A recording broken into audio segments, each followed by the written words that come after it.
নমস্কার বন্ধুরা, আপনারা দেখছেন স্টারেদের অন্দরমহল।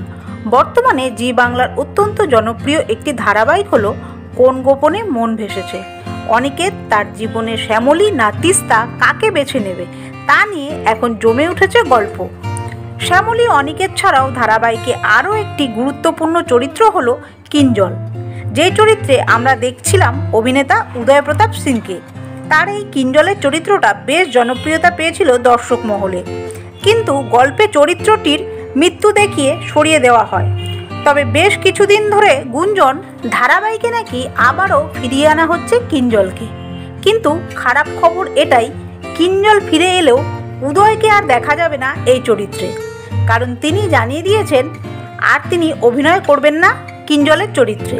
সম্প্রতি এক সাক্ষাৎকারে উদয় জানান, আমার এই চরিত্রটা করার ইচ্ছে ছিল না, কিন্তু আমাকে বলা হয়েছিল চরিত্রটি অল্প কিছুদিনের জন্য, তাই রাজি হয়েছিলাম। আর ফেরার কোনো প্ল্যান নেই। যদি আবার কিঞ্জলের চরিত্রটা ফেরে তাহলে আমি আর করব না।